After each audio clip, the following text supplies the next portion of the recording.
it's a common phenomenon all over the world that when there is not really confidence in a joint struggle and joint future, people who perceive themselves to be belonging to different nations run to their national tent. What happened today is that we now know, in a process which has been agreed, that Scotland will have the opportunity to vote to become an independent country.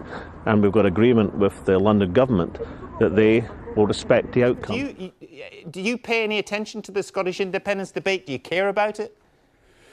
Not much. So Queen Elizabeth will be Queen of Scots, and we're very happy with that as a proposition. In terms of currency, we put forward a view that we should share sterling. The first North Sea oil came ashore in 1975 and is thought to have peaked in 1999. So just how much is the oil and gas industry worth? It generates £27 billion a year and employs 450,000 people. Oxfam have revealed that such is the grotesque level of inequality on our planet today that we now have 85 individuals who have a collective wealth greater than half the world's population. Try and just think about that for a moment, because figures can just roll over you. 85 people have got more combined wealth than 3.5 billion people. That, to me, is why I'm involved in politics. That's why I want to fight for independence, because it's that type of grotesque inequality that we have to fight against, that we have to make a stand against, that we have to make a difference about. And I think in an independent Scotland, we can start to reverse the trend of inequality by having a small country that puts social justice and equality at the forefront of its policies, rather than being a mere soundbite that is discarded at the first opportunity. We're trying to be as reasonable as possible about this. We want to retain the monarchical union, retain the Queen, the social union, the currency union. We just want to control why bother? tax and spending. If you want to retain all these things, why bother? Because we want to control our taxation, our spending. We want to decide whether to have nuclear weapons or not on our soil. We want to decide not to go into illegal wars in Iraq. We want not to have the bedroom tax visited upon our people. Forget about the bedroom tax, but we cannot. Okay, membership of NATO. I'd withdraw from NATO. By the middle of the same afternoon, I became Prime Minister. All right. And the monarchy. I'd get rid of the monarchy. It's one of the strange things about Alex Salmond, that if Britain's that bad, how come he wants to keep so much of it?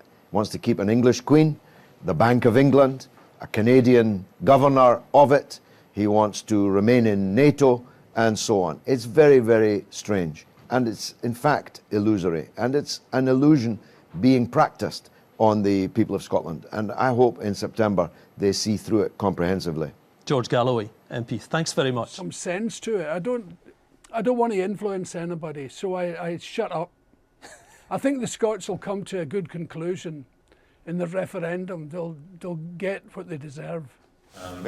Today we're having a national cpgb-ml study school, and as you're aware, the theme is the national question. Yes, it's a thing I was always saying when I was asked about nationalism. I've never been a nationalist, and I've never been a patriot. I've always remembered that I have a lot more in common with a welder from Liverpool than I do from an agricultural guy from the Highlands, although I do love them. You know, I love Scotland. I love all its different faces. So we're going to have a presentation. Rapal's been working on the subject. We're going to have a presentation of about 45 minutes to an hour. Actually now, probably depending on that, another 45 minutes or an hour of questions afterwards. I think we have to try and persuade people to have the confidence to take their own destiny in their hands in September 18th and actually become a sovereign nation. I think it is very, very important to realise that many, many other countries that have fought for such sovereignty over the years have actually had to take up arms to fight for that type of sovereignty. We're getting the chance without one single bullet getting fired. All we're having to do is to go to a ballot box and put a cross beside yes, and we can become a nation. Where Scottish voters do not get the governments they vote for. Well, first of all, that isn't true. Scottish governments voted in 1997, 2001 and 2005 for the governments that they voted for. They got the government in 1964 and 1966 that they voted for. 1959, though, is an interesting one, because in that election, alone of all the constituent parts of the United Kingdom, 50% of the Scottish people voted Tory, the only part of the United Kingdom ever, as a national unit, to vote in the majority for the Tory party. So this idea that Scotland is some cold water Cuba doesn't bear much examination. So the question is simply flawed. Who says, am I right in thinking that you support the democratic right of the Palestinian people to self-determination, but not that of your fellow Scots? Well, that's absurd. I support the Scottish people's democratic right of self-determination. They have that right. Unlike the Palestinians, they can freely vote in any general election for the party of independence, but they seldom have chosen to give them very many votes.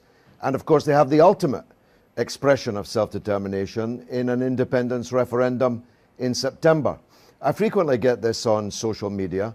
It's perfectly insulting to the Palestinian people who live under brute military occupation, illegal, with a foreign army gunning them down, constantly massacring them, chasing them from pillar to post.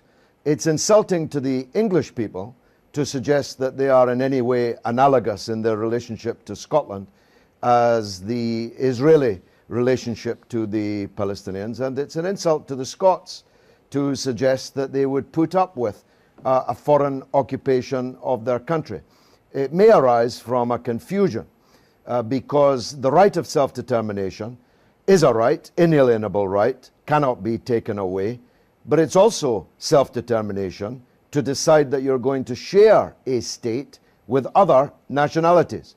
And indeed, some of the most successful countries in the world are precisely that, which is that the Irish people voted for independence in their act of self-determination and were denied it, had to fight a brute occupation of their country, a part of which is still occupied.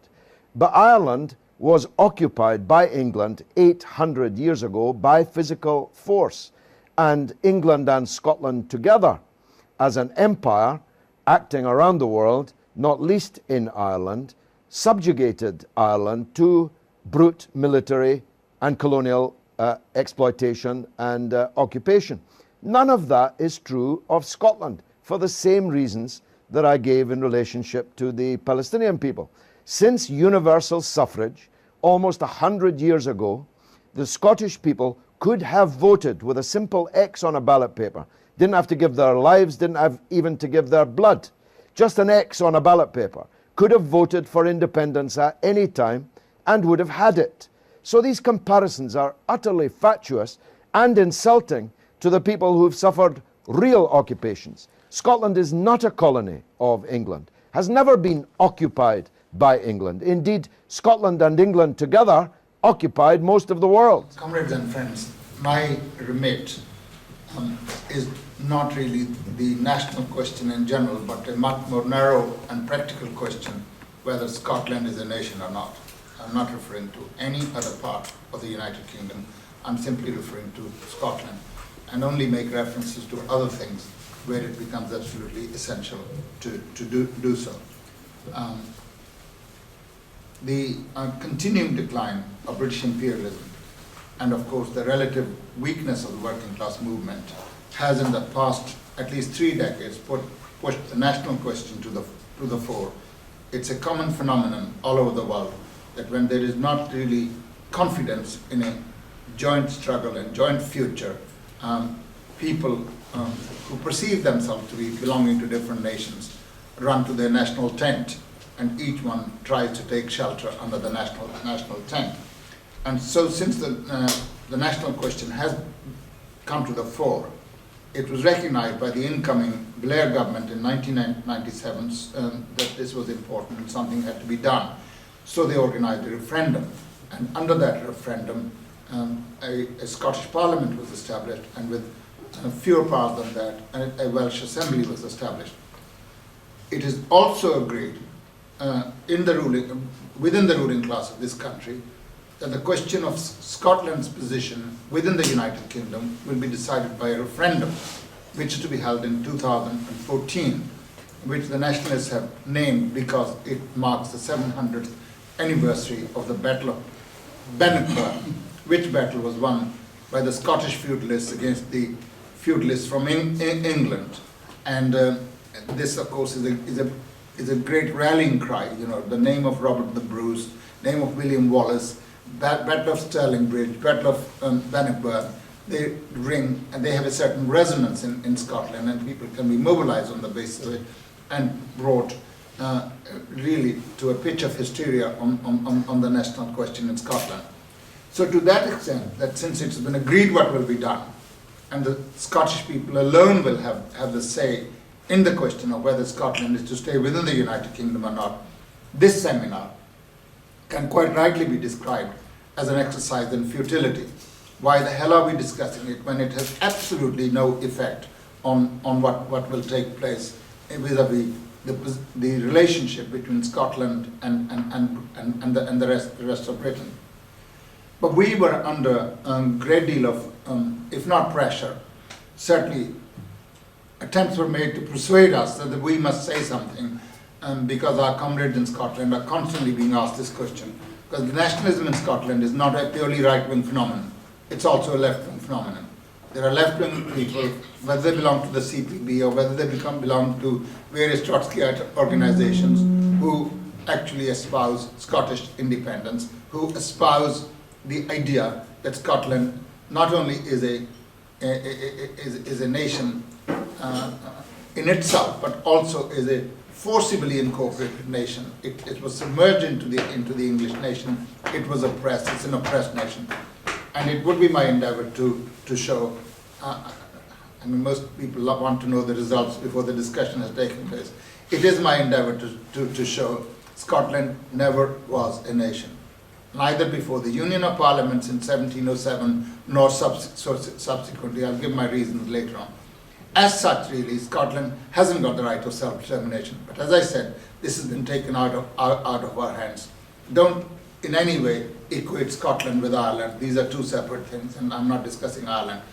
So what we're really trying to do is basically gain theoretical clarity, and some use may come out of wasting your Sunday on this topic.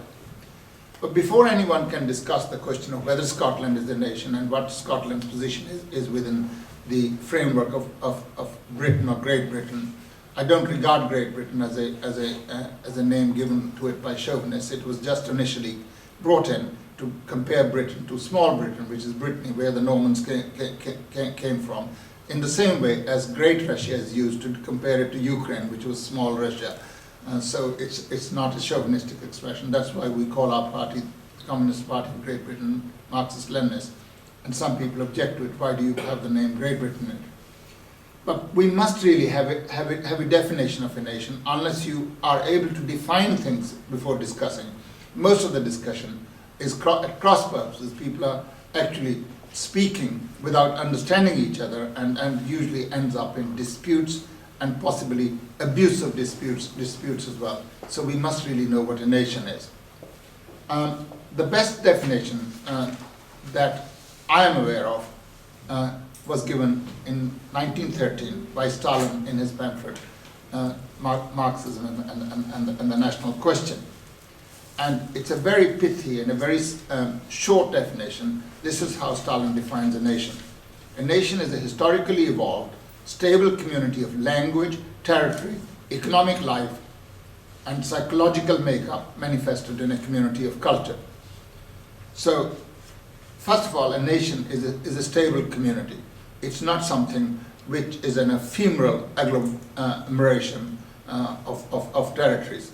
In the past, great empires have been created, whether they were created by Alexander the Great or whether they were created by Cyrus or somebody else, and had huge territories in them. But they were not nations. They were just put together by a powerful ruler with the help of armies, and they disappeared as much as a result of the fortunes of war, and as Stalin puts it, the caprice of the peasants.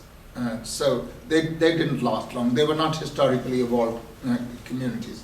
So you need a community that is historically evolved, that has lived for a very long period of time together and has developed certain features. Secondly, this community has to have a common language. You can't talk of a nation where people do not speak the same language. So language is very, very, very important.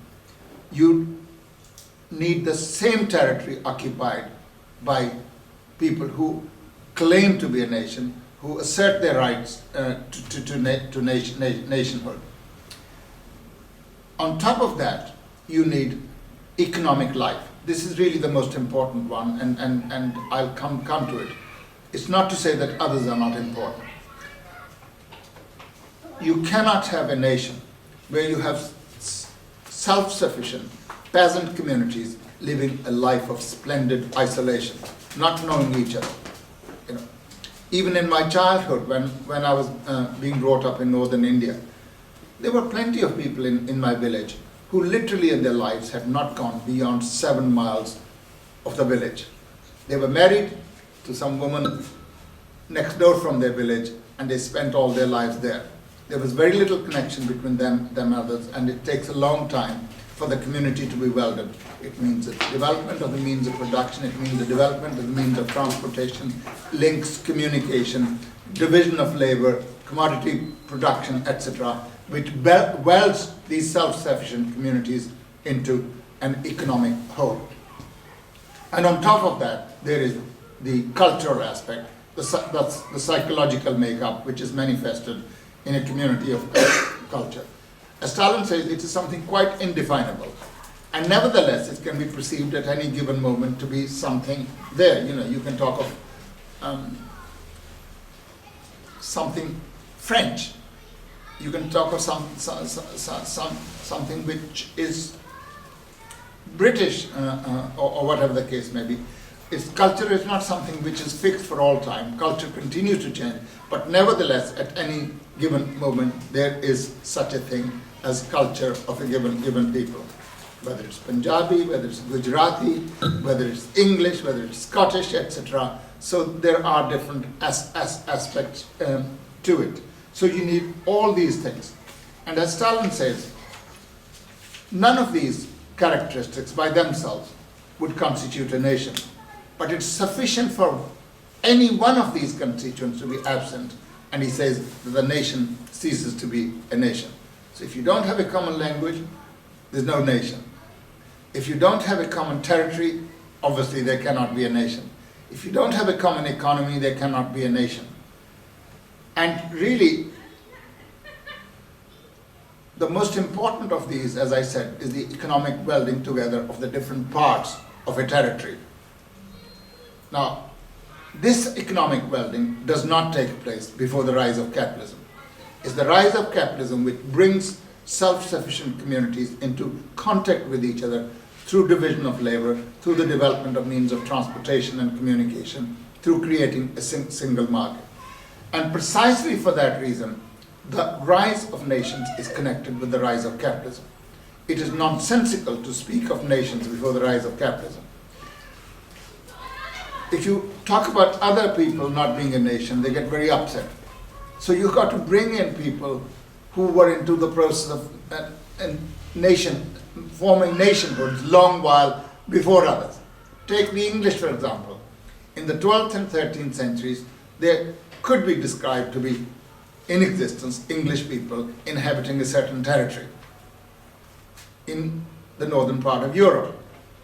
But there was no English nation in the 12th and 13th centuries. There were no nations anywhere in the world. In fact, the English nation was the first to be formed because English capitalism was the first to develop. It was able to weld various people who lived in self-sufficient communities.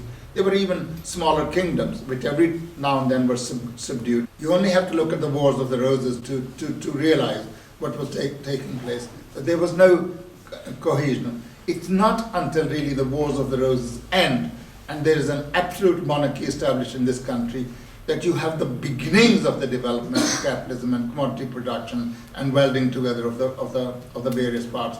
And the whole process of nation formation in England does not really get completed until after the English Revolution of 1648, if you like, and then it gives a tremendous spur to the development of capitalism. So, as capitalism developed in the western part of Europe, nations came into existence, and almost simultaneously with it, they transformed themselves into nation states. But in the eastern part of Europe, and even much later in Asia and Africa, etc., you did not have nation states come into being. You had multinational states. Take the example of Russia. Russia was a country where the dominant group, the Great Russians, took upon themselves the task of establishing the Russian state. And they kept on expanding, and they incorporated a lot of territories. But even when they were incorporating these territories, not all these territories, in fact hardly any of these territories, could be described as being nations. Stalin refers to his own native Georgia, and he says it's only after the abolition of the serfdom and the development of capitalism that you can talk of there being a Georgian nation. They were Georgian people. They led self-sufficient lives in individual peasant communities, and various areas, various little rulers didn't care a damn about each other. They were constantly inciting Turks or others to come and attack their rivals next door. So there was no Georgian nation before the development of capitalism. And therefore, we must look at nations in connection with the development of capitalism. Where there is no development of capitalism, where there is no single market, where there is no cohesion of the communities, it's not possible to talk of nationalism. The bourgeoisie plays the leading role in the process of nation formation.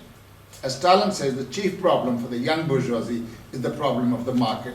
Its aim is to sell its goods and emerge victorious. Hence, its desire to secure its home market.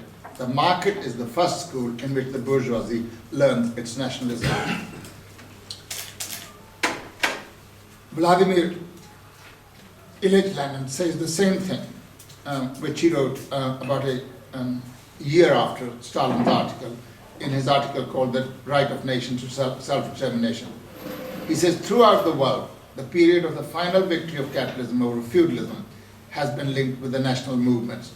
For the complete victory of commodity production, the bourgeoisie must capture the home market, must have politically united territories with a population speaking a single language, and all obstacles to the development of this language and to its consolidation in literature must be removed.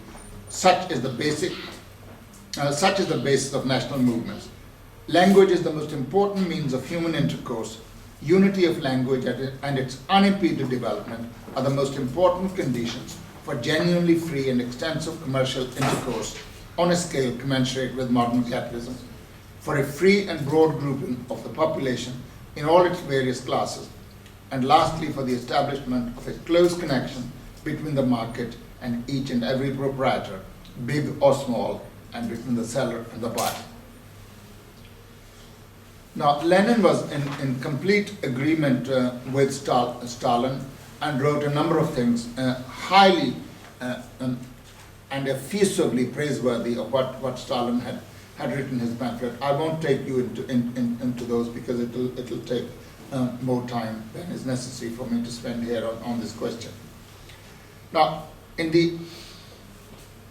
Stalin says all these factors have to be present. And if any one of them is missing, then it's not possible to have a nation. The language question is very important, but that doesn't mean every nation must have a separate language. There are different nations who can speak the same language.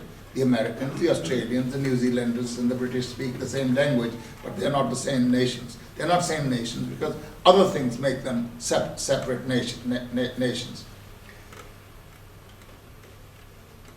Now, in the light of this Marxist-Leninist theory of modern nations, how and in what historical circumstances do they arise? Let's now delve into the question of Scottish nationhood. Well, Scottish nationalism, whether it's of the right or the left variety, maintains that either Scotland was a nation from almost prehistoric times. There was always a Scottish nation. And all kinds of nonsense is said about how pure the Scottish race was and where it was formed and where they have come from. And they make references to the various battles that I've already mentioned, the Battle of Stirling Bridge and the Battle of Bannockburn, to show how the Scots fought for their national liberation against the attempts of the English to subjugate them. As I will show later on, these were not battles waged by the English people against the Scottish people.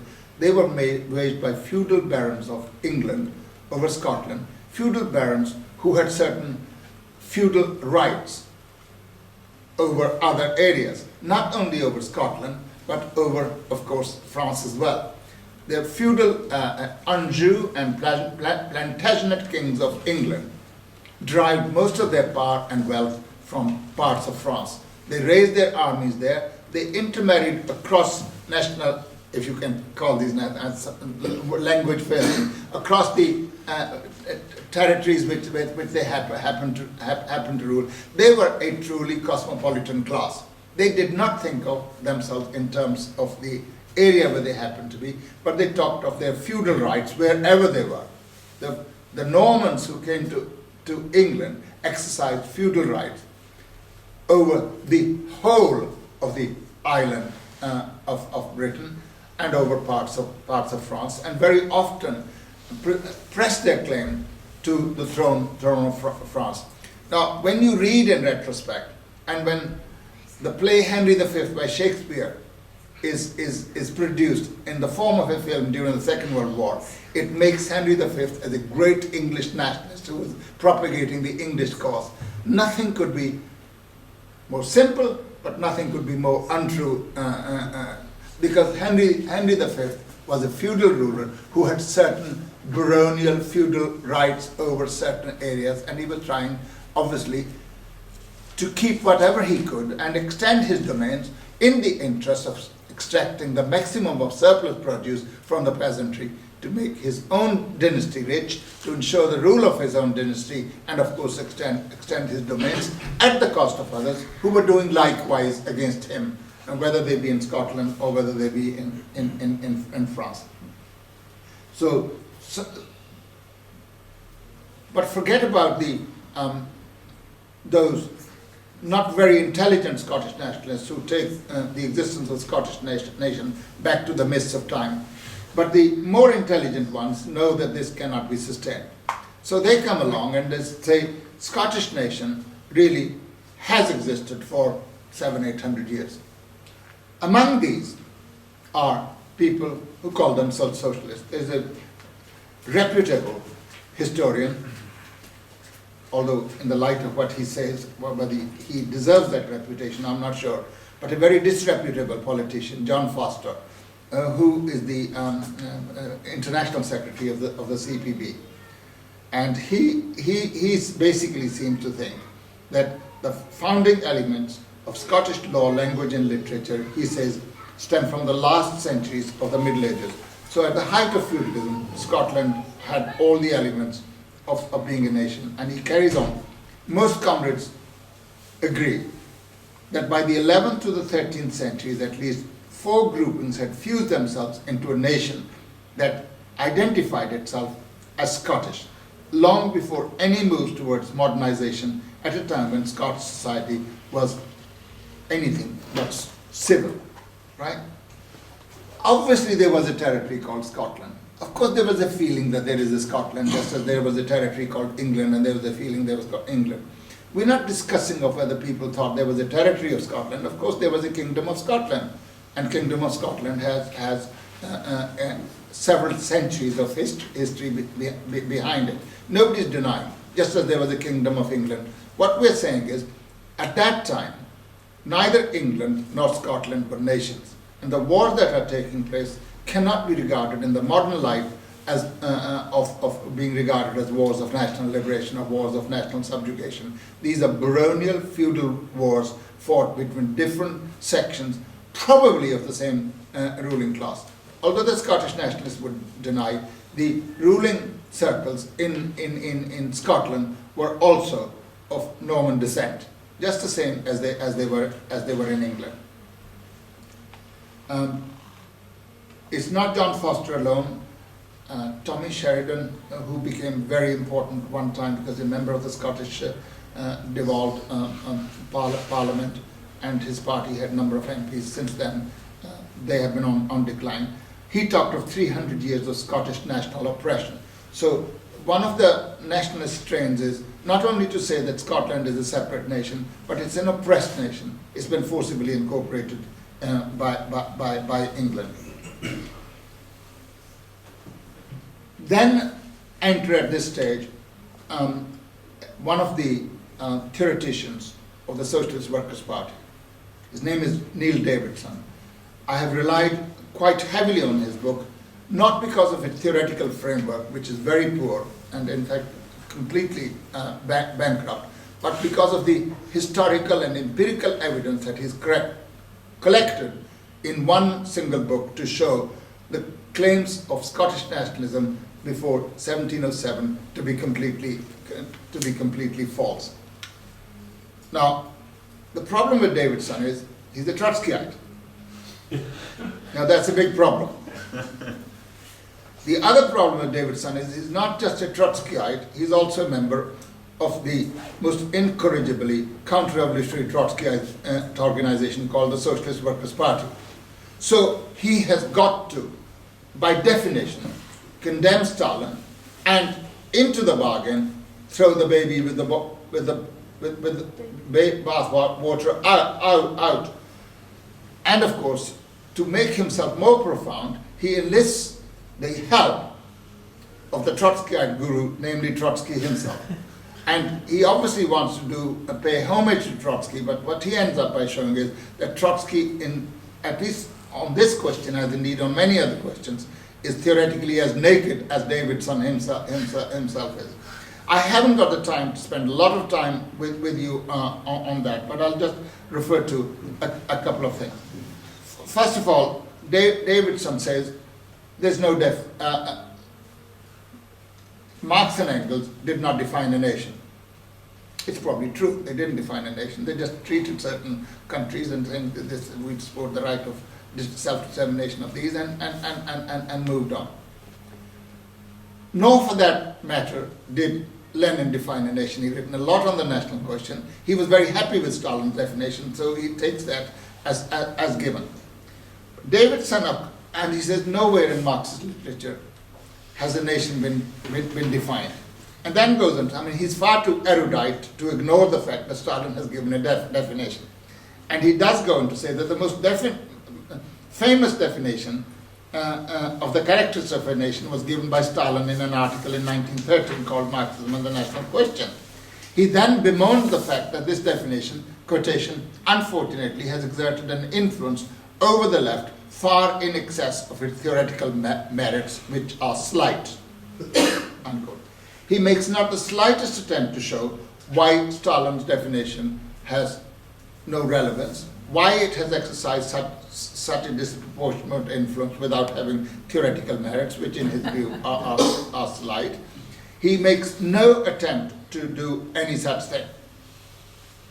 And then he condemns Stalin's definition as merely objectivist.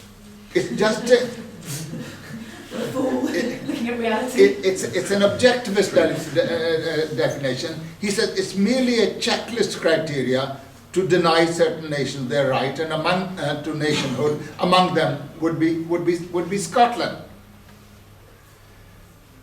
And then the example he chooses to show that there are certain, he says, modern nations which would be denied under Stalin's checklist criteria the status of nationhood. And what should he, for his own misfortune, choose? Switzerland. He said, the Swiss are a nation, but under Stalin's definition, they would be denied the title of nationhood. And they would quite rightly be denied, not only under Stalin's definition, but under Lenin's definition as well. Lenin has written a lot on the national question and actually has drawn certain conclusions as to how the national question, insofar as it's capable of solution under capitalism, can only be solved on the basis of democracy as it has been solved in Switzerland. Now, if Switzerland is a nation, it would be lunatic to assert that there was a national question in Switzerland that has been solved on the basis of democracy. If there's only one nation, there is not really a national question that arises. As a matter of fact, there are 4 different groups in Switzerland which have combined to form the Swiss state. They speak German, they speak Italian, they speak French, and they speak Romance, which is called the local Swiss language. Until 1848, these groups had religious bans. In each territory you could practice Catholicism or Protestantism, the other was banned. And it's only after 1848 revolutions throughout Europe that these bans were removed. And Switzerland then hit upon the idea that the only way you can really live in this artificially created territory is that every language must be recognized to have equal status. And even today in French Parliament, there's simultaneous translation from different languages. You can speak in whichever language you want to speak, and it doesn't disturb anybody's peace. And if the Swiss are able to present themselves a nation against anybody else, is because they treat each other equally, and together they can present themselves as an image of being Swiss. But they are not a nation. But Davidson, of course, is not happy with that. And Davidson then enlists the help of Trotsky. And what does Trotsky say? And let's first of all give his lovely introduction to Trotsky's quotation. He says, it's perhaps appropriate that Leon Trotsky, the man who did most to uphold the classified Marxist tradition against Stalin, classical Marxist tradition against Stalin, also offered an alternative to his checklist procedure using precisely the example of Switzerland. Now here's a quotation from Trotsky. The Swiss people, through their historical connection, feel themselves to be a nation, despite languages and religions. That's Trotsky. An abstract criterion is not decisive in this question. Far more important is the historical consciousness of a group, their feelings, their impulses. But that too is not determined accidentally, but rather by, this is typical Trotsky, but rather by situation and all attendant circumstances. So you can take it to mean whatever you mean. But basically, people are a nation if they feel they're a nation. If I come to you and I say, I feel like a hedgehog, I feel like a hedgehog, then I must be a hedgehog. You suddenly come up and say, you are the kings and queens of Great Britain, so you must be kings and queens of Great Britain. If consciousness alone determined reality, rather than consciousness reflecting reality, then things would be far easier. We could actually imagine we are living in a socialist republic of the United Kingdom. That would be wonderful. And there'd be no need to have these seminars, there'd be no need to waste time trying to organize the proletariat for the difficult task of having socialism by overthrowing capitalism. All we have to feel is, aren't we living in a wonderful socialist republic of the United Kingdom? Everything would be fine. But everything does not become fine. And then Davidson approvingly cites somebody called Ahad Hahn, a Zionist philosopher. And what does this lunatic Hahn says? This is a quotation from him. If I feel the spirit of Jewish nationality in my heart, so that it stamps all my inward life with its seal, then the spirit of Jewish nationality exists in me, and this existence is not at an end, even if all my Jewish contemporaries should cease to feel it in their hearts. Yeah.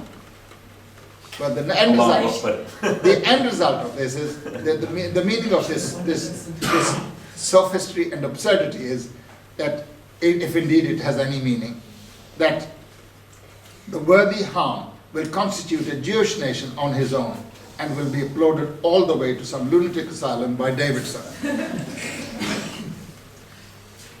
Davidson then comes up with a theoretical framework. This is really worth listening to.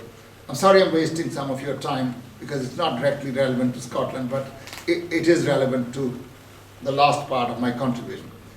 Davidson says, he actually describes the difference between class consciousness and national consciousness. And this is his proposition. Class consciousness arises through a process of recognizing real common interests. A recognition which is only possible as a result of social classes having material reality prior to consciousness. Perfectly correct, I've got no difference with that. National consciousness arises through a process of constructing imaginary common interest, a construction which can result in the establishment of a territorial nation state. But only at that point will the nation have material reality outside of its consciousness.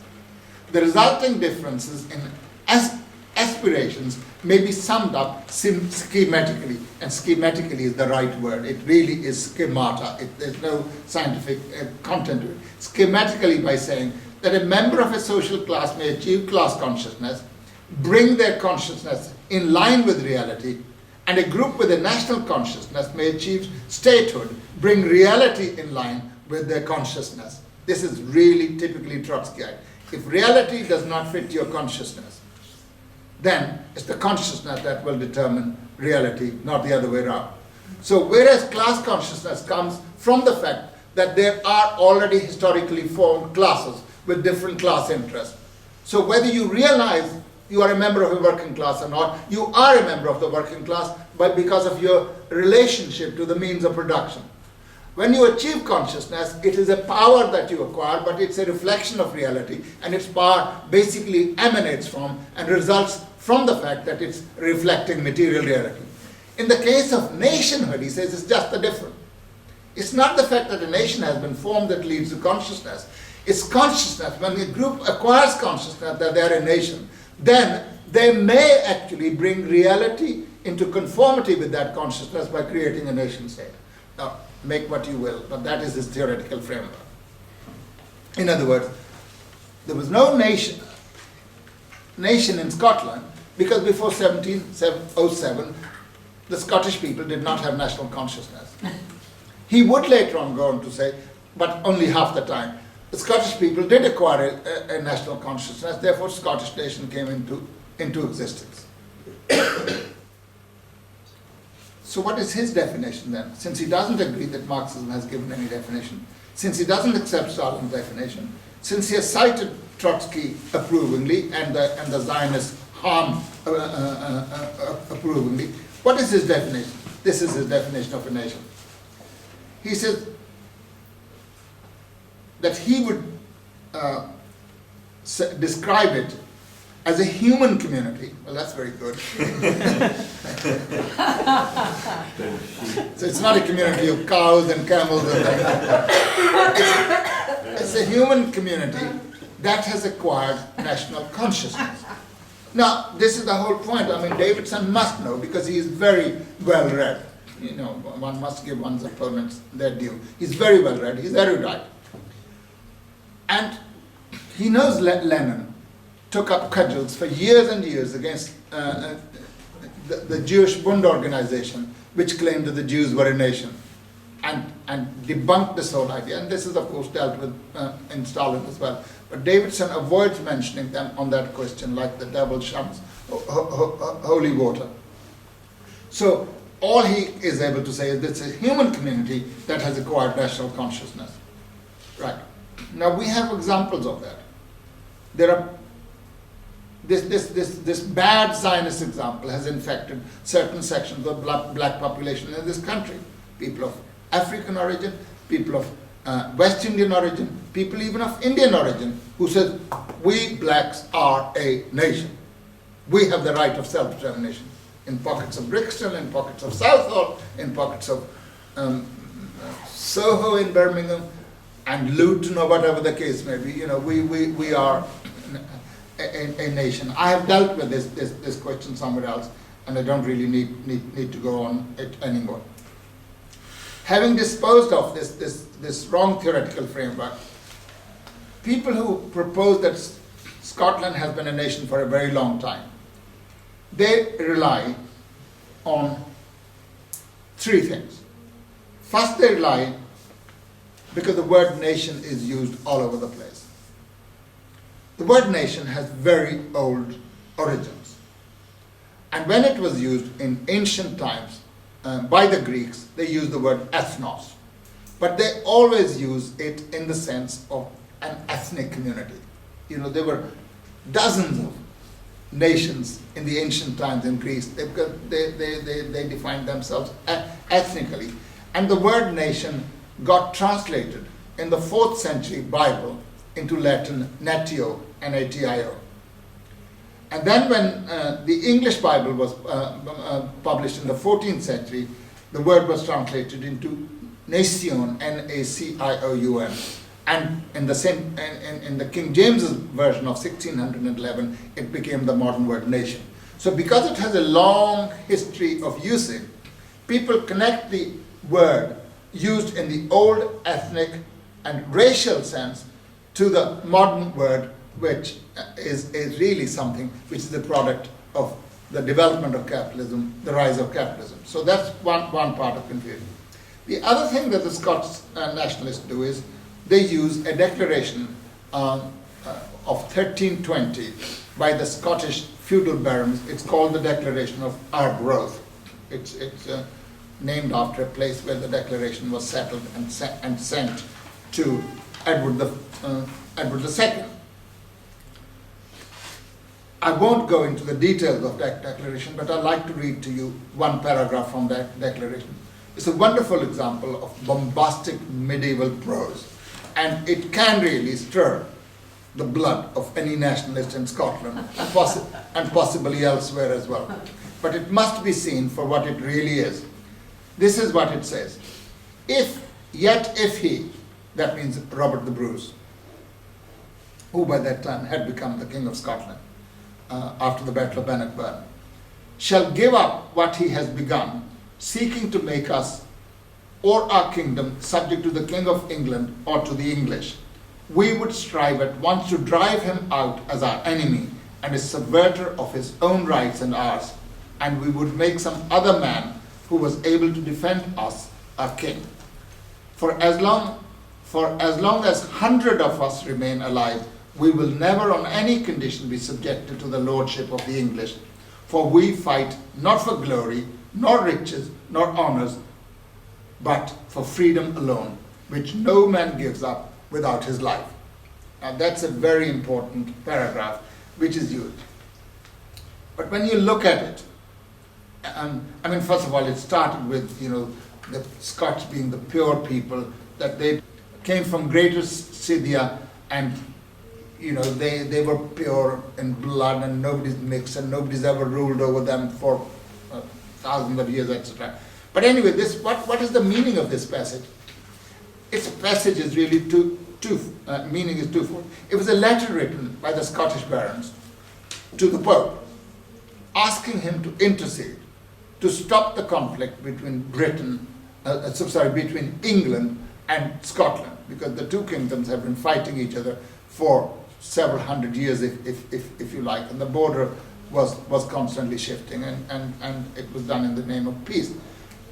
But its 2 points are: first, it's addressed to Edward, King of England, saying it's no point you trying to remove Robert the Bruce and putting somebody more subservient to you, because if you do, we'll drive Robert out and we'll put somebody else who is able to defend our interests. Secondly, it's addressed to Robert the Bruce. Don't make a compromise with Edward, because if you do, we'll throw you out. Basically, it is an assertion of their feudal rights. They do not want the king to be so powerful as to be able to make concessions to Edward I. And they don't want Edward I to be imposing his centralizing power over Scotland. Basically, they want to maintain their independence as feudal barons and not be interfered with in the way they deal with their own feudal baronies and the way they oppress and exploit the peasantry and extract their surplus produce from them. Now, this document is not very different from the one that was signed 100 years earlier at Runnymede, where the barons of England forced King John to grant the Magna Carta. Now, Magna Carta itself has been subject to a great deal of distortion. I have gone to law lectures given by the late and unlamented Lord Denning, who was the master of the rolls. As he himself used to say, laugh jokingly, it doesn't mean I'm in charge of some bakery. You know. he was basically the head of the Court of Appeal. And he used to say, you know, Magna Carta granted liberties to the people of England. And through the British Empire, this liberty has been taken all over the world. Magna Carta, far from granting liberty to the English people, was actually just the opposite of it. The barons were saying to the centralizing King John King John, you can't do that to us. We have rights over our peasantry, we shall exercise our rights and don't interfere. They were powerful enough to prevent him from doing that. And it would take another 3 centuries before centralization of power will take place under the Tudors, especially under Henry VIII and Elizabeth I, if you like. So the Declaration of Arbroath, far from showing these people fighting for the liberties of Scotland, are fighting for their personal liberties, feudal liberties, to be able to oppress, exploit, and draw surplus produce from the peasantry. The people they're fighting against are not involved in national oppression, and they are not, the Scottish feudals are not the upholders of national self-determination. They're all feudals fighting to extend their domains in order to get the maximum that they possibly can. I've already said. So the wars that are really taking place are not very much different, except that they take place across the border from the Wars of Roses. You know, the two houses, the House of Lancaster and the House of York, fought each other to death for 100 years in the Wars of Roses. And Engels has an explanation somewhere. If the English, at the time of the English Revolution, did not need the guillotine to get rid of their royalty to such an extent as the French subsequently had to, it was because the royalty had done the job themselves. They'd finished each other during the 100 years wars of Roses.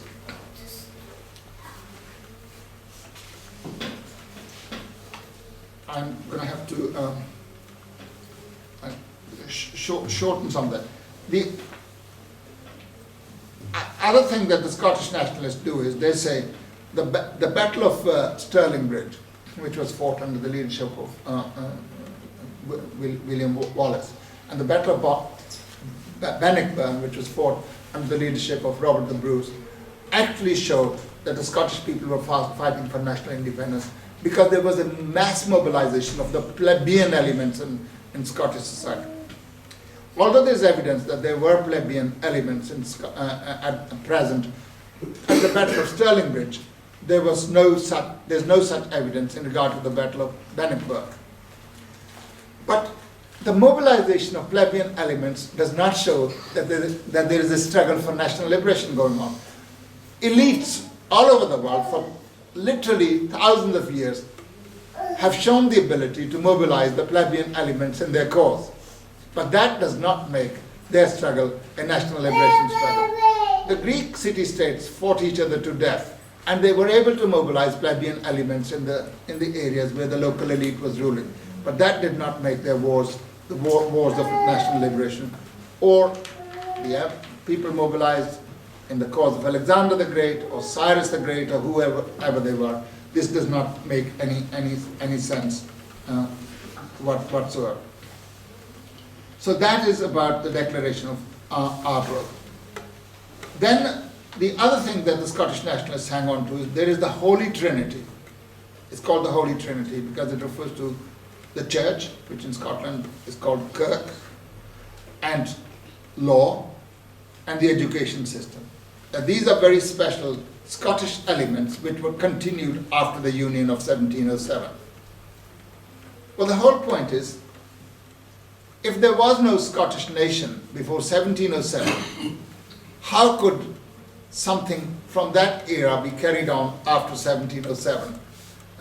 This basically assumes what has to be proved.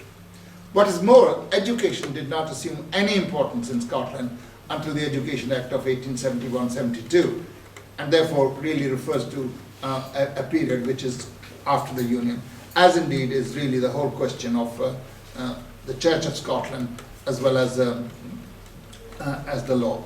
And what is more, the people who were foremost in the Church of Scotland and in the legal profession were the foremost advocates of the union between Scotland and England. They were at the forefront of that, but I'll come to that a bit later. Now, in the light of what I have been saying, and in the light of Stalin's definition, whether it is accepted by Mr. Davidson or not, I mean, he rejects Stalin's definition as a checklist criteria, and then quietly and wisely and slyly goes on to use this checklist criteria to deny Scotland the right to nationhood, at least prior to 1707. It reminds me of Plekhanov talking about the peasant who comes into a town. He doesn't like the manners of townsfolk. He doesn't like their dress. And then after having lived there for a few years, on the quiet, begins to imitate their manners as well as their dress. So that's what Davidson has done. He's denounced Stalin and Stalinism. He's done his duty to the SWP. He has approvingly cited Trotsky. He's done his duty to Trotsky and the SWP. And then, having done that, he lays them to one side and uses Stalin's criteria, which is the only sensible criteria, to deny Scotland the right to nationhood, at least prior to 1707. And he says Scotland was not a nation before 1707. Why? Because at that time, Scotland, he cites Sir James Stewart, who incidentally was held in high regard by Karl Marx as well. If you read Capital Volume 1, you find quotations from Sir James Stewart. Sir James Stewart had said Scotland had, at that time, one of the lowest levels of capitalist development in Western Europe. And that Sir James Stewart says that Scotland, and James Stewart is writing here in 1767, at that time stood at the same level as 14th century Europe. And even if Sir James Stewart is exaggerating, he's more or less near the mark. The Scotland's economy was very, very backward, especially in the Highlands part of it. Scotland's economy was self-sufficient, feudal peasant economy. There was no connection that connected the various bits of Scotland or welded them together as a community. And as a result of that, the individual lords retained a weight unparalleled elsewhere in Europe. This continued. I mean, this had been abolished in England long while earlier. The Tudors had done it.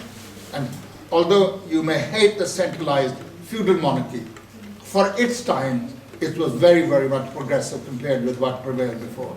You mustn't judge by our standards what happened in those days. Slavery might look a stupid institution to us, but when it came into existence, I'm not talking of capitalist slavery in the United States of America, but when it came into existence, it was an advance over what existed before. And as Engels quite rightly said in his book, Anti-Düring, no ancient slavery, no modern socialism. And he wasn't exaggerating. People had tried to portray Engels as a slave driver who was in favor of slavery. No, he wasn't. He's explaining the historical significance of exploitation for the first time coming into the midst of a society which was primitive and communistic, but primitive, which actually would have basically relegated humanity to a stagnant existence. So in the course of historical development, exploitation plays a tremendous role. Its role is to increase the productivity of labor. It's only now, in our time, that it actually is standing in the way of the development of the productive force. But that's a different matter. This is not so historical. So Scotland could not be described as being an economy which had been welded together. Scotland was not a nation.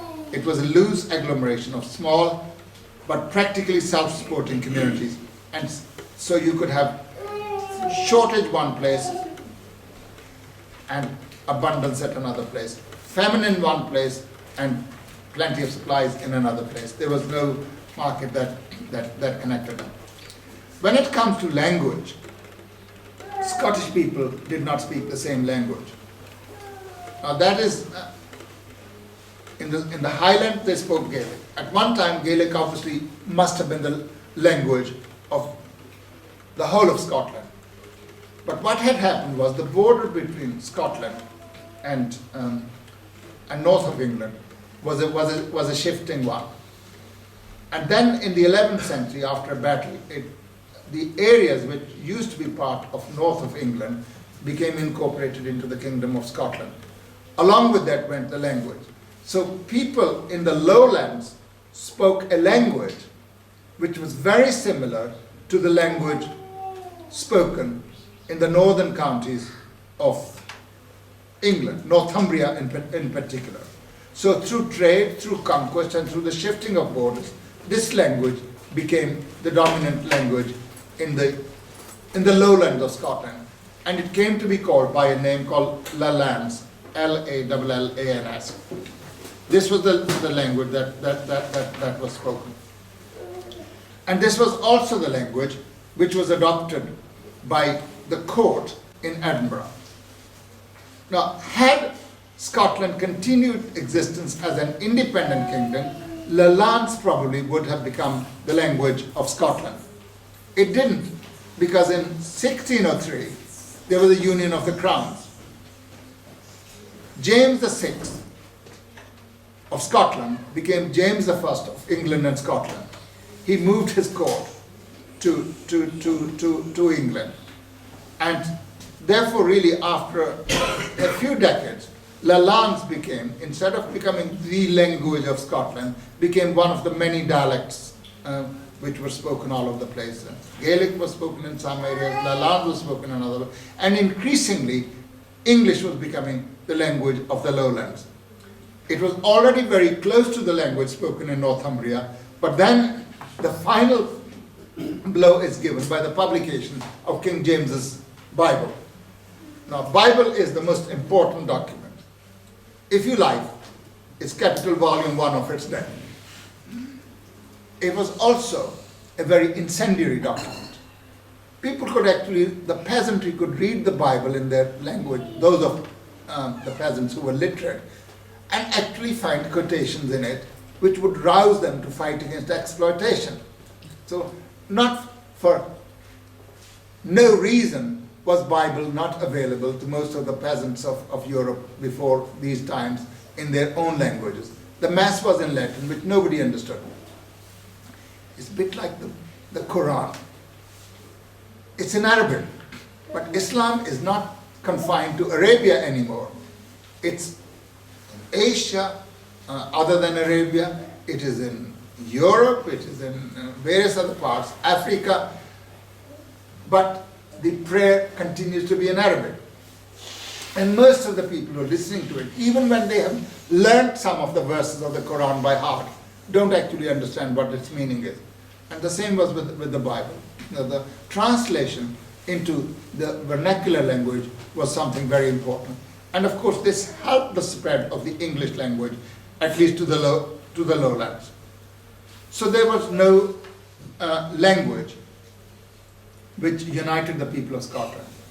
And because the language in the two areas, even ignoring the remnants of the Scandinavian language in Orkney and elsewhere, even ignoring that, there were two languages that were spoken in Scotland. Lowland spoke Lallans, which later on increasingly became superseded by English, and in the Highlands they spoke Gaelic.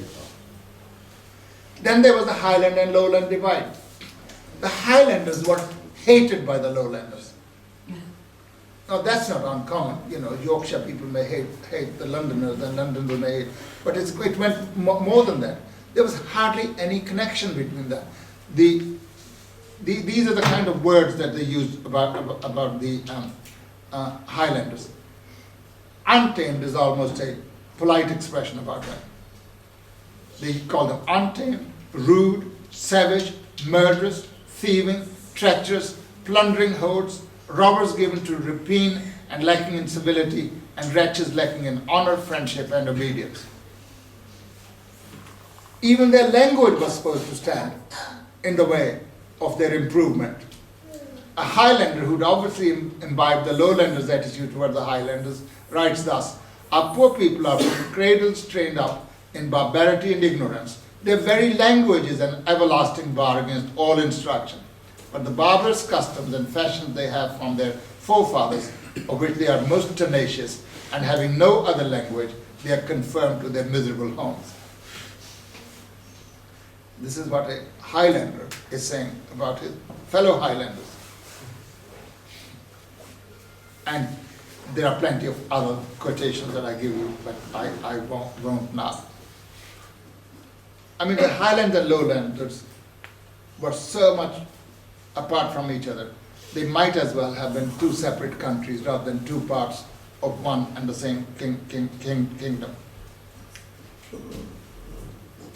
One writer, he is admittedly English. He was serving in the Highlands in the 1720s. And this is what he writes about the Highlanders. "The Highlands are but little known even to the inhabitants of Low Country of Scotland, for they ever dreaded the difficulties and dangers of travelling among the mountains, and when some extraordinary occasion has obliged any one of them to make such a progress, he has, generally speaking, made his testament before he set out, as though he were entering upon a long and dangerous sea voyage, wherein it was very doubtful that he should ever return." They were really not very much visited, not only by foreigners.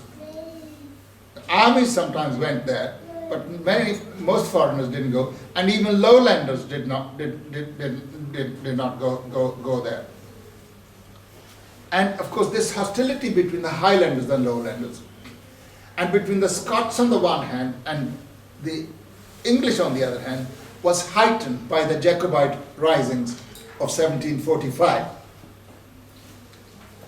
And it just confirmed in the Lowlands mind, and as well as the English mind, their already existing prejudices that the whole place was feudal and that you could do nothing about it.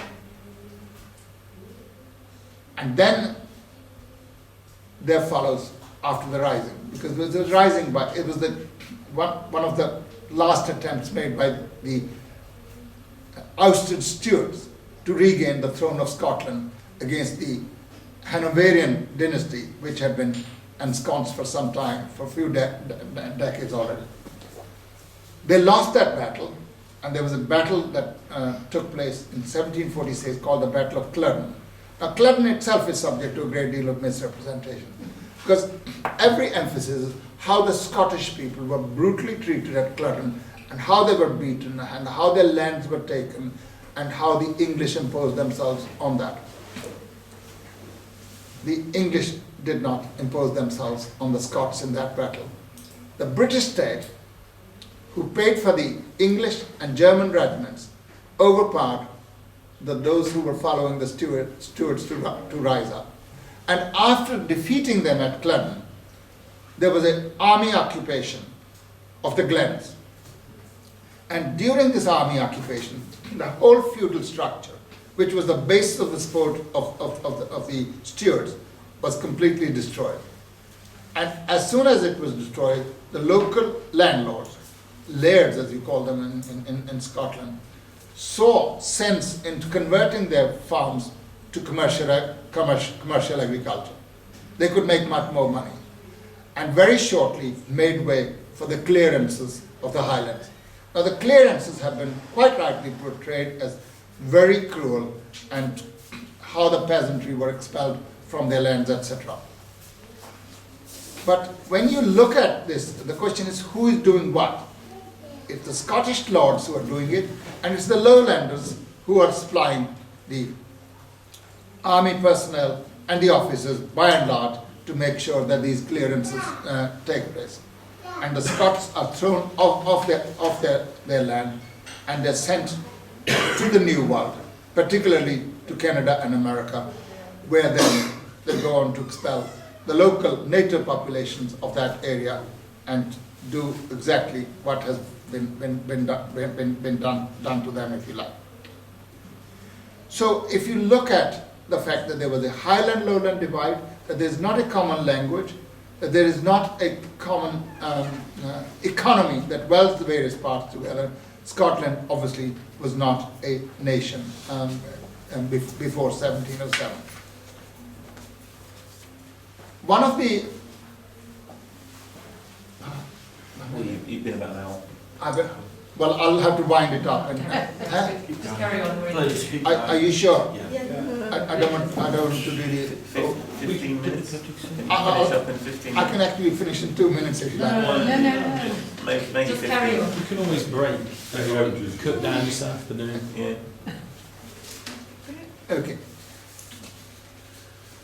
It's part of the Scottish nationalist narrative. Not only is Scotland a nation, but Scotland is an oppressed nation. Now, if you make that point about the Irish, it has certain resonance, but in case of Scotland, it makes absolutely no sense. Not only are not an oppressed nation, they, as soon as the Scottish feudalists were defeated after the Battle of Clonial and the pacification of the Highland, the farmers, the capitalists of the rising bourgeois of Scotland, and all their leading poets, writers, thinkers swung around to the idea of creating a British nation.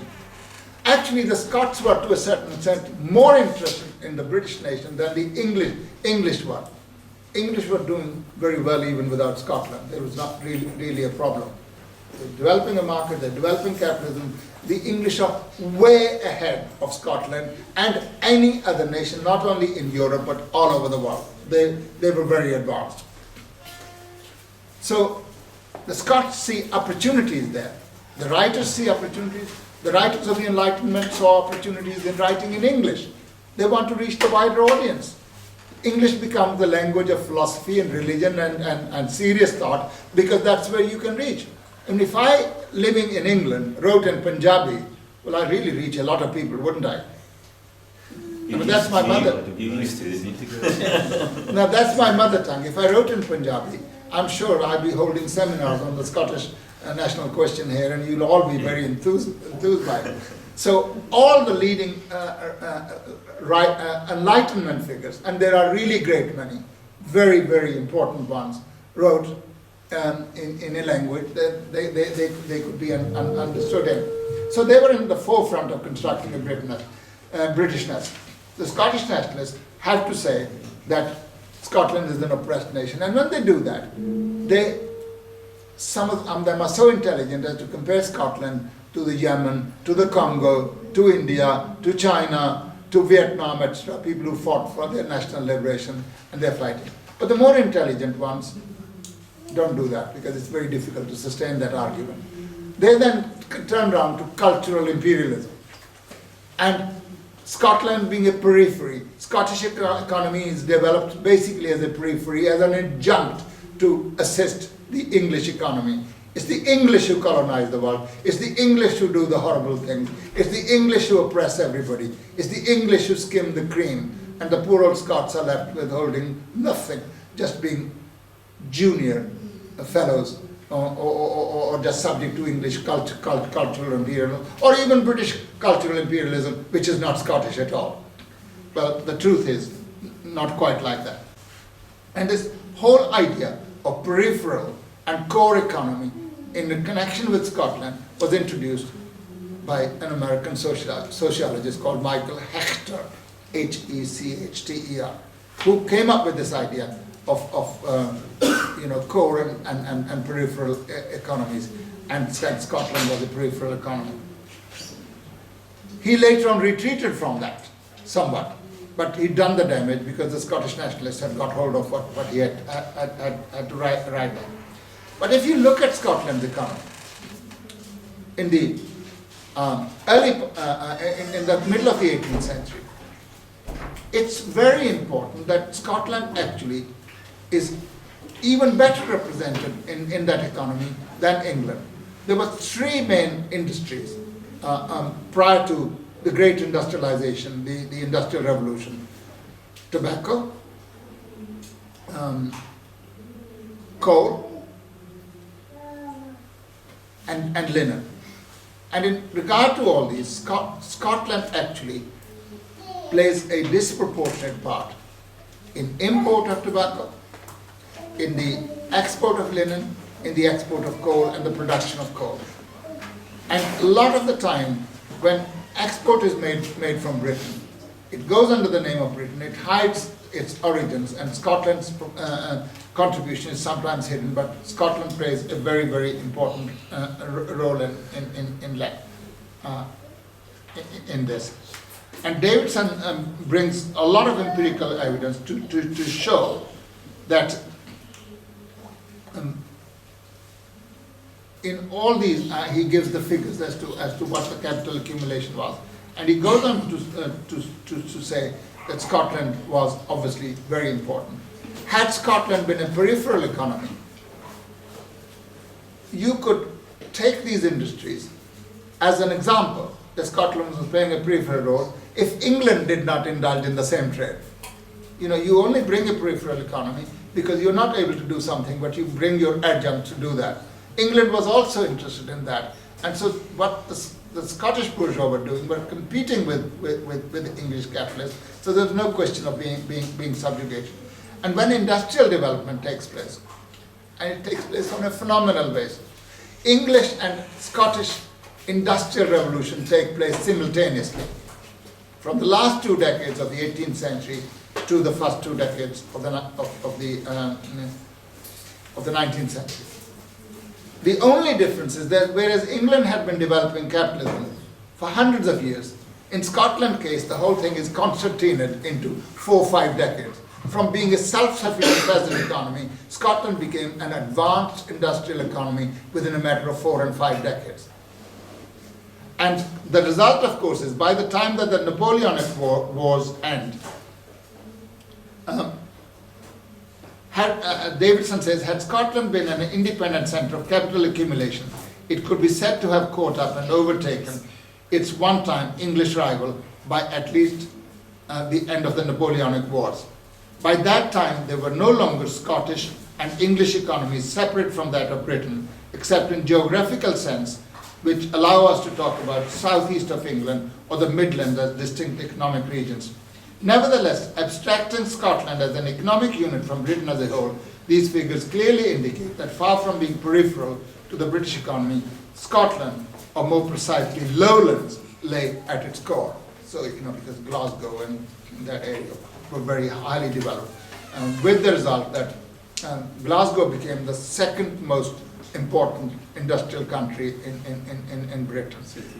City in Britain. And Edinburgh became a centre of money, finance capital, second only to the City of London. So, and then wherever you go, you look at, once the pacification of the Highlands had taken place, then those peasants who did not emigrate to America enlisted en masse in the regiments of the British Army. Highlands regiments were created, and they willingly participated in that.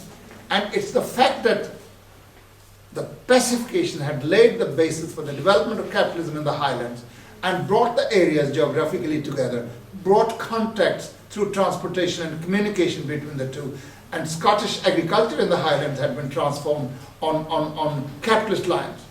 You would find references to it in the clearances of the estates in Marx's Genesis of Capital, which is the last chapter in Capital Volume 1, and he specifically mentions the clearance by the Sutherlands of their peasantry. But this is done And that actually is what brings the lowlands closer to the highlands. For the first time, they feel they've got some communication to do. They're incorporated, they're serving very well in the British Army. The Scottish landlords have converted to modern agriculture on capitalist lines. The Highlanders not only join the British Army, some of them, with the Industrial Revolution, migrate to lowlands in order to get jobs in the factories. The lowlands people also begin to travel more to the highlands. And at this time, the working class movement comes into its own. And that is when the great big Scottish myths are created. And they're created by many Scottish writers, but they're created mostly by two people. The most important being Sir Walter Scott. And the other one was a Scotsman called James Macpherson. In the late 18th century, he suddenly seemed to have discovered poems by allegedly by a 3rd century blind bard called Ossian. And there's some beautiful prose. Some of it actually he wrote himself in the same style to make it legitimate. He collected various other poetical bits from those times, and he published them as the ancient literature of the Scottish people. Now, Scotland didn't really have anything separate from England to present itself as being Scottish. And this thing was promoted as being very Scottish once it had been discovered. So there was a kind of mythical Scottish identity created by Sir Walter Scott and James Macpherson to show that Scotland has a very ancient culture, very ancient poetry. All the Enlightenment writers who felt that the whole thing was fake, and Adam Smith, the great economist, said it was fake and it was sentimentalizing an old brutal community for no reason, no reason whatever. Hume was one of the few who didn't go along with it and said it's all fake. Sir Walter Scott knew it was fake, but it was necessary to create that thing in order to actually honor, if you like, a defeated enemy, namely the Highlanders, and make the culture of the defeated enemy as the culture of the entire Scottish people. It wasn't, and then enlist the whole thing into the enterprise of expanding British colonialism and subsequently imperialism. And things are invented which are not only is the oceanic literature there, but also is, if you like, the tartan. Tartan, in the modern form in which you see it, is an invention of an English Yorkshire capitalist, a Quaker, by religion. And it was done because, and the kilt was invented because it was something which was much more easy to wear, and especially in the lumber industry. And as Trevor Roper says, it was to get the Scots Highlanders out of the heather into the modern factory, if you like. But of course, the tartan as it's displaced is not the color of the original clans. After the Highland regiments had been created and allotted a certain kind of tartan, then the clans from which spawned them adopted that tartanry. And then it was further, of course, propagated through mass tourism. People armed with a guidebook, going to Scotland, and of course mass tourism. Scotland was discovered for the first time. And oceanic tourism was developed. You go to a certain lake, it's called Lake Ocean. Yeah? And the characters from Sir Walter Scott's novels, poems, etc., are everywhere planted. And you only have to go to Tintagel. You can literally feel as you're having dinner with King Arthur, you know, and his gentlemen round the round table. So every place has become mythologized. You can go to Greece and find the same. You go to the Oracle of Delphi, you think you're going to get answers to your real problems. So you go there somewhere and you suddenly find that this is where the Lady of the Lake is going to appear. That's where she is going to have her hand held by the king. So a whole load of literature and myth is created. So the whole thing is a fake construct. It's not Britain that is a fake construct of the elite. It's actually what passes for Scottishness, which is an artificial construct. Got to very soon. But what I have to say is, if Scotland was not a nation prior to 1707, could it not have become a nation subsequently? The answer is that by the mid to late 18th century, Scotland had all the characteristics that a nation needs to have in order to become a nation. But history played a joke. The dialectics of history are such that as soon as Scotland acquired all the characteristics of nationhood, Scottish elite as well as the Scottish people, including the rising working class, threw its lot in the construction of a British identity.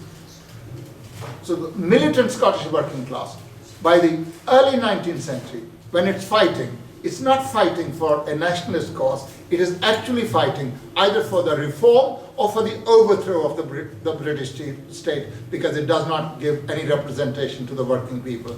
There's no franchise at that time which gave working people the right to vote, etc. So by the time Scotland acquires all the characteristics of nationhood, it throws its lot to construct a British nationhood. Now, there is nationalist consciousness in Scotland. You'd have to be stupid to deny it. You know, you cannot discuss anything in Scotland, a single strike at a factory or election time or any other thing, when the question of Scottish nationhood doesn't come. So there is a consciousness. But in my view, it's a consciousness which is not based on Scotland being a nation. If you can go along with that. It's difficult to go along with it.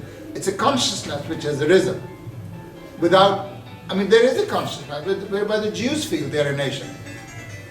It doesn't matter that they are not a nation, but they feel they're a nation. I won't want to discuss the question of Israel, that is starting another front, right?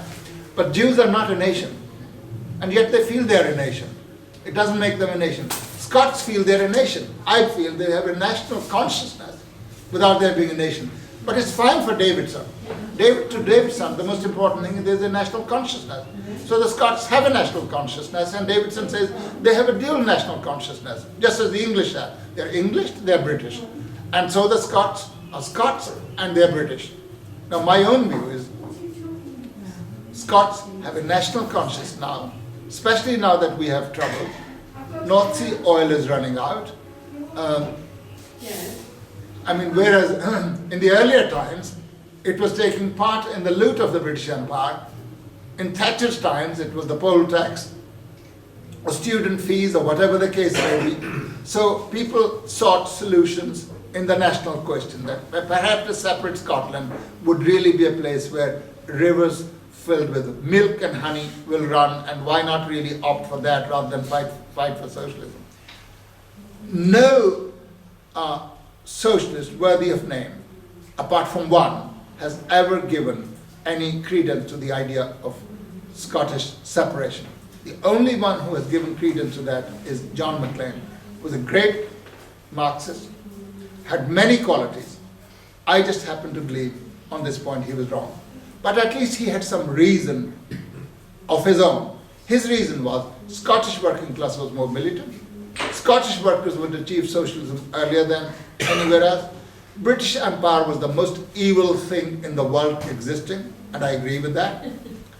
And the breakup of Britain would hasten the revolution. It would be one way of supporting the socialist revolution in Russia. So he had his reasons. Whether you agree with John Maclean or not, they were honorable reasons as to why he supported. He was not somebody who was driven by Scottish nationalism. He had revolutionary reasons. I personally think he was wrong. I don't think there is any historical evidence to show that Scottish working class at all times is more militant than the English working class. They're part of a British nation which has gone through several phases, and the effects of Britain's dominance of the colonies, of the world market, and of the position of British imperialism has been such that a lot of the time working class was dominated by reformist politics, which it continues to be dominated by. So to conclude this, comrades, Scotland was not a nation before 1707. In my view, from mid-17th century onwards, it had all the characteristics for becoming a nation, but it didn't do so because it threw its lot in with the English to create a British nation. And there is a British nation, which is a real product of history, which is a product of the single market, as the same single market that united the two bits of Scotland, Highlands and Lowlands together, and brought them closer. The same single market brought closer the economies of Scotland and England and welded them together. They developed a common culture. They took part in the imperial expeditions together, and they created not an English empire, they created a British empire, and the Scots were overwhelmingly represented. In the 20th century, for first 20 years, Scottish prime ministers, Bonello, Asquith, there were Scots. There were a huge number of Scots people who were represented in the armed forces. At any given time, a quarter of the regimental officers were Scottish, and they were highly represented in medicine.